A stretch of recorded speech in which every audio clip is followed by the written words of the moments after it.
All right, everyone should be able to see the PowerPoint now. Yes. Okay. Hi, everyone. My name is Lindsay Hands. My co-presenters were not able to make it today, but they were my two collaborators on creating a workbook for a communication research course. I'm going to just walk through the whole process and then hopefully answer some questions if you have any. And just kind of touch on some challenges we came across, but also overall why this has made this course so much better. And it has created such a sustainable kind of model for us.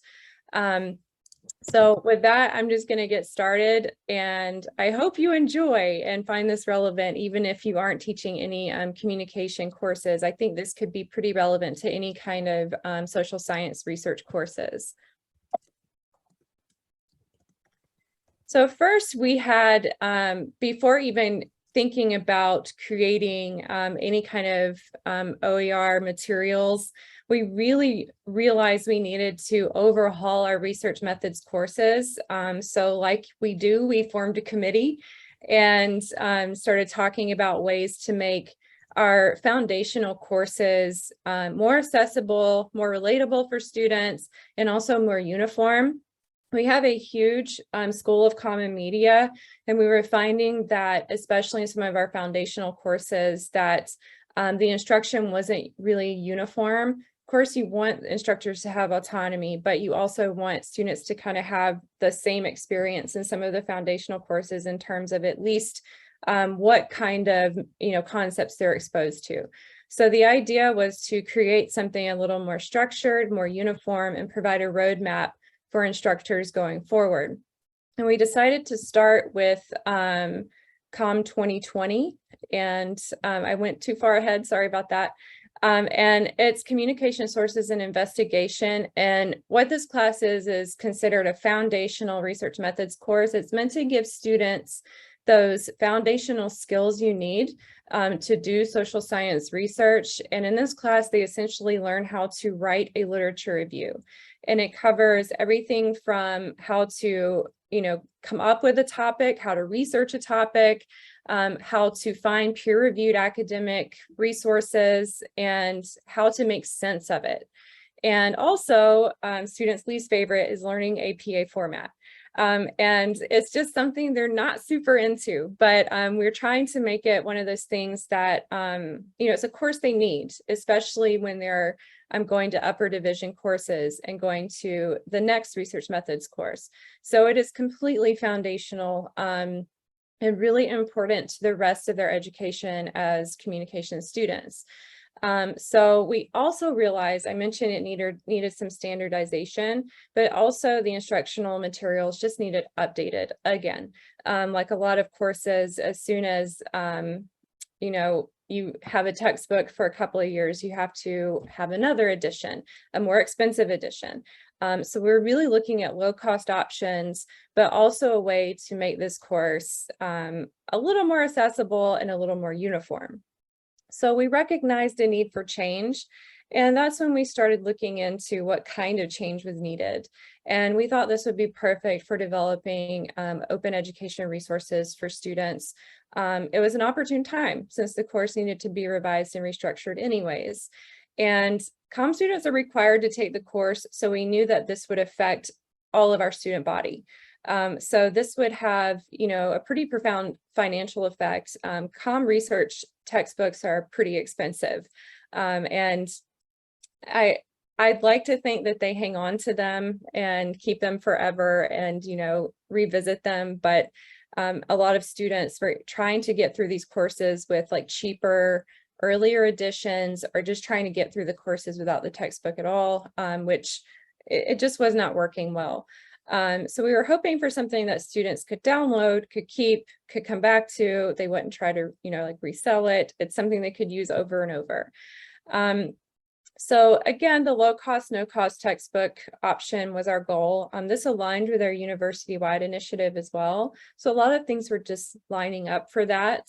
And we also liked that in creating some resources ourselves, that we could tailor materials to the course and student needs based on our observations as instructors, which is really cool for us because we saw a lot of things that needed to be changed. We talked about it, we met about it, and felt that it would be really cool if we could find funding and have an opportunity to create something ourselves. And of course, accessibility was another big point here, where we wanted something that, you know, students could easily access and keep, but also was affordable. So we secured grant funding. I think this is probably one of the more popular ways to, especially in Georgia, to find funding for creating open education resources. We use the Affordable Learning Georgia grants, and specifically the Georgia Textbook Transformation Grants. And we proposed to write a full textbook and implement it within a year and a half. That's pretty ambitious. And we learned that that was not going to work out well, which I'll get to in a little bit.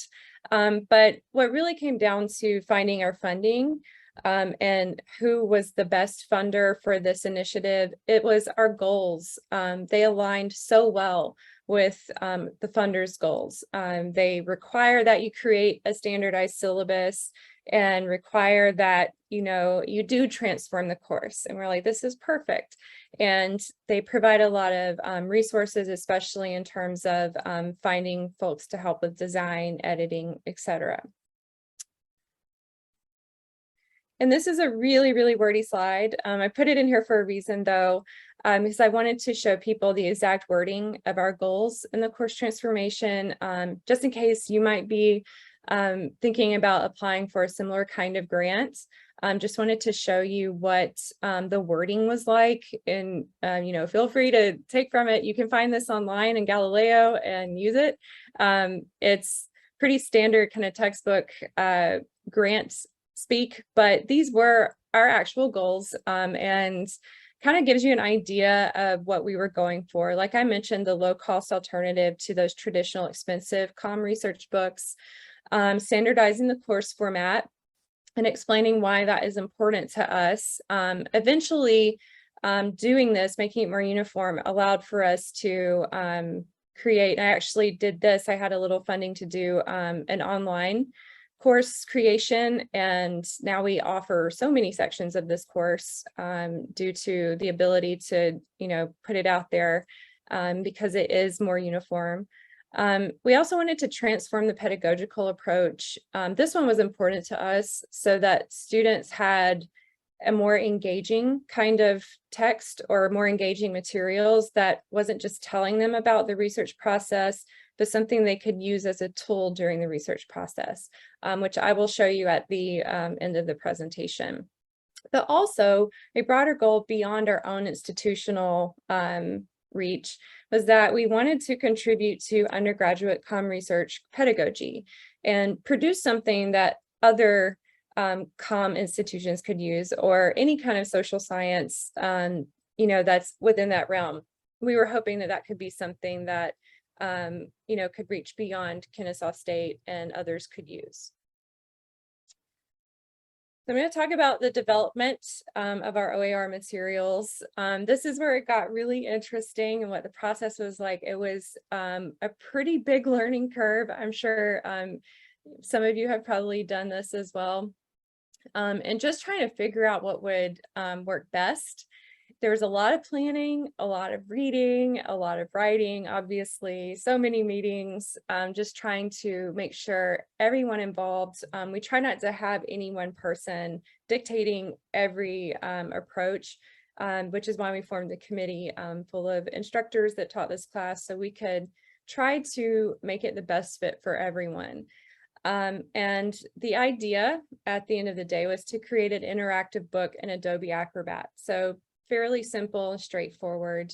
And the challenges that came immediately upon getting our grant funding is that the funder wanted this course transformation and the rollout of the textbook to be done about a year earlier than what we were planning on. So that changed our approach drastically into really what we were going to produce as far as our open education resources. we felt that the three of us, considering our workloads and also trying to write a book, could not possibly get this done in about 6 months. So we decided instead to pivot and still use the same format and outline that we have for the textbook, but make it a workbook instead. So it's simply shorter. That was the idea. So I do think that that's something to keep in mind if you are going to create open education resource materials and you're looking for funding. You definitely have to keep in mind the time. I guess time constraints isn't really the best way to put it, but really the timeline of your grant funder. It, can change, or it can definitely make the process much different. So we struggled with that initially and found it to be quite challenging because we wanted to overhaul the course and we wanted to make the textbook, we wanted to create the textbook for the course. But the workbook wound up working out for the better. It was still an interactive workbook. It focused more on the interactive part where students were actively doing exercises, engaging with the document, turning that work in preparation for each writing assignment. And it also created a little more instructor autonomy where they could bring in some other kinds of materials that they like and prefer. So we found it gave the course a good roadmap, but it also provided a little more flexibility and a little more ability for instructors to bring in their own style, their own materials that they like to teach with when teaching these undergraduate comm research courses. The instructor experience, speaking from my experience as well as interviews that we did, it was positive overall. Of course, change is hard, and there's a struggle between keeping it uniform and trying to make sure all students have that same foundational education, but also maintaining instructor autonomy. We found that a bit challenging, but we seem to have found that balance. So it was positive reaction overall. Overall performance on assignments was better, which we were pretty happy with. The way we structured this course and used the workbook to do it this way was that we had students turn the paper in sections. So they would turn in the introduction, get feedback, then turn in the lit review section, get feedback, turn in an analysis and discussion, get feedback, turn in conclusion, get feedback. And then they would put all of it together with their revisions made and turn in a final paper. So you had this ongoing feedback loop. Yes, it can be a lot of work, especially when you have larger class sizes. But we found that structure and in using the workbook to do those exercises to prepare for each section submission was so helpful, and students did so much better. The quality of work was better, grades were better across the board. And like I mentioned, the workbook does provide a roadmap for the course, and it aids with course planning. So instructors aren't starting from scratch or from ground zero. Provides opportunities to do exercises in class, which I love. Students can work on things in the workbook in class to prepare for assignments, or in the online classes, we made them into modules or discussion exercises where they completed parts of the workbook to prepare for upcoming assignments. And like I mentioned, the instructor autonomy is important, and this kind of allowed for that, but also with a little more structure and uniformity in the course. Some outcomes, we, as a requirement of the grant, but also just something we also wanted to do is just, figure out if this was working, if students liked this. And here's some select quotes that I liked from our student survey. The first was it helped a lot with their paper and understanding that type of writing. This one's, I think, really important. A lot of our students in this class in particular have written maybe 1 or 0 academic papers. They've done more or like literature reviews, I mean, they've written academic papers. They're not used to that style of writing. They're used to more like essays or persuasive writing. And this is just a whole different kind of writing for them. So it's hard. There's a big learning curve for our students. It was easier to understand and digest. That was kind of the goal, that, we made it more accessible, as not just the book, is more accessible and affordable, but also the material is more accessible. Also here, please keep this book cheap. We charge nothing for the book. It's just a PDF that they're provided with at the beginning of class. Then also the book exercises were found to be helpful. Some other outcomes, over 2,000 students have come through this course since its transformation. It's a lot of students, meaning they've saved nearly $190,000. And the workbook's been downloaded over 4,000 times, which we're very happy about. Hopefully people are using it and finding it helpful. And I do want to mention, in terms of sustainability, this has been great. So for those of you who use APA, you will know that 7th edition came out, about a year ago, and maybe a little longer. So shortly after we implemented this whole book, and it does go through APA and kind of breaks it down so students know what it is and why we use it and how to, cite something, correctly. And we had to make changes to the workbook. And instead of having to order a new edition or, go out and find something new, all we had to do was, click edit and make the changes that needed to be made. It was quick and easy. It took me about an hour and a half to do that. I was like, this is great. And, I think that going forward, that's all we will really have to do, is just keep, going through and making updates as needed. But with comm research, updates are few and far between, unless APA decides to come out with another edition, but that usually doesn't happen for several years. It was easy and fast, and was pretty, pleased with that. And just, it took a day to make the changes.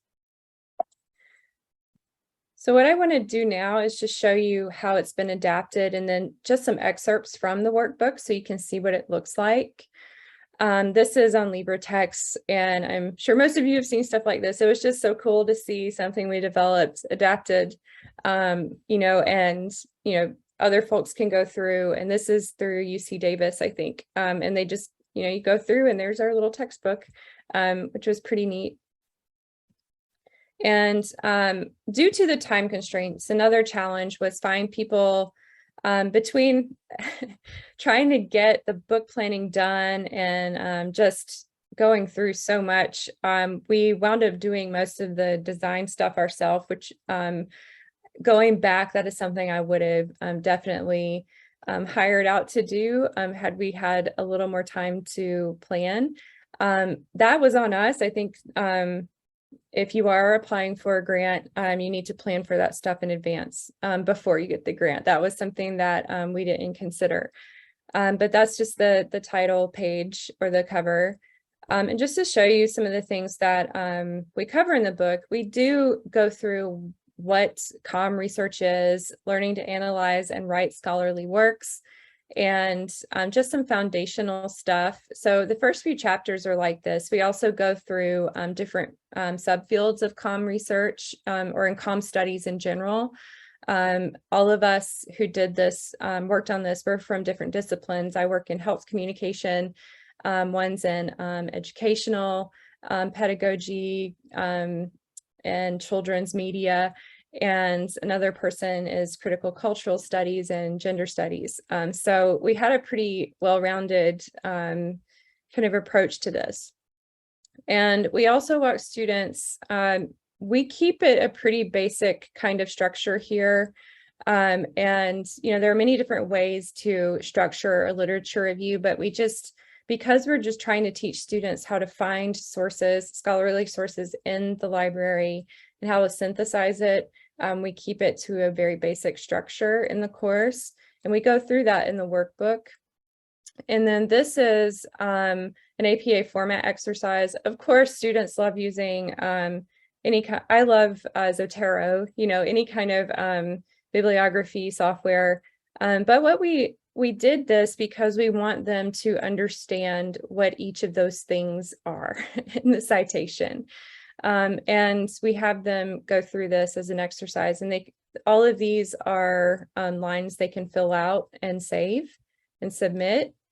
Same thing with topic ideas and, introduction. This is preparing for the introduction submission, the first draft, and analysis discussion, just helping them kind of put it together and synthesize the information that they've gone through. And then a little congratulations at the end that they've made it and have written their paper.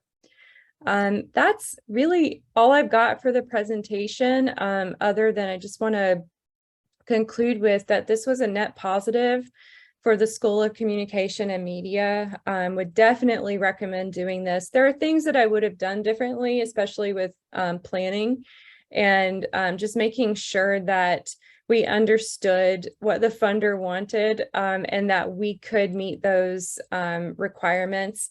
And I think that the workbook did work out for the better. So sometimes those challenges or setbacks actually are, kind of good for the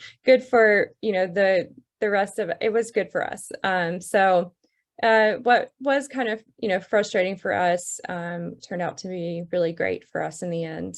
It did benefit students pedagogically and financially, and overall we had tangible positive outcomes, and we're really glad to have developed something others can use and are using in their comm research courses.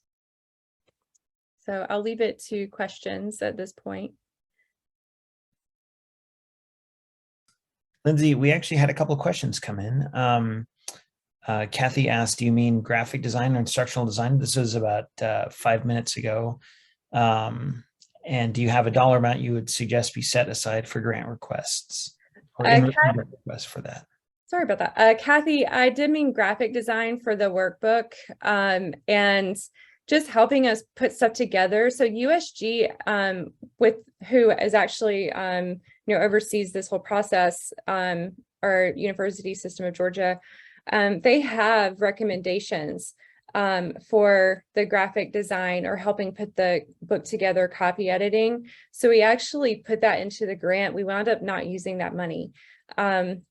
So for us, I believe we asked for just like 2,000. And, with that's everything from finding graphics to use to helping us kind of put it together.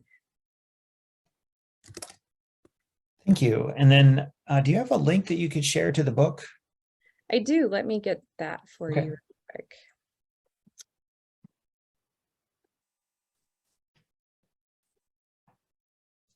And this will be the Galileo site, if that's okay. I think so. Okay.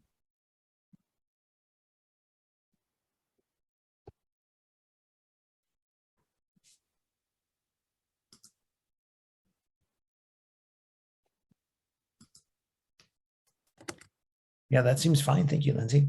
Great. No problem.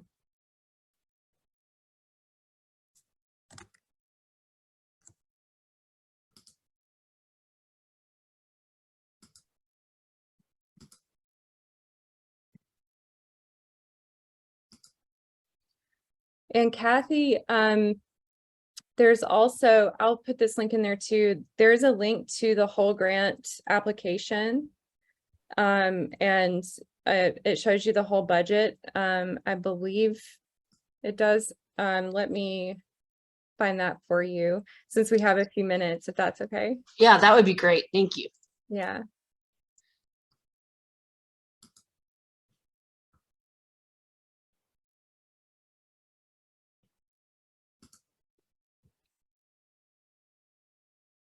This is Kathy again. I do have a quick question. Let's see, was that the grant amount? So why, okay, so APA style instead of AP style, and I don't actually know what I'm asking, but You probably do. Yeah, AP, Associated Press style, is for public communications. So our journalism students, we have 4 majors, and they learn how to do communication research. And our public relations and journalism students also learn AP, because that's used in journalism and any kind of press releases. And APA is like MLA or Chicago. So we're teaching them the academic citation style. Okay, excellent, excellent. And AP is the trade style. Correct. Okay, super. Thank you. Yeah, sure.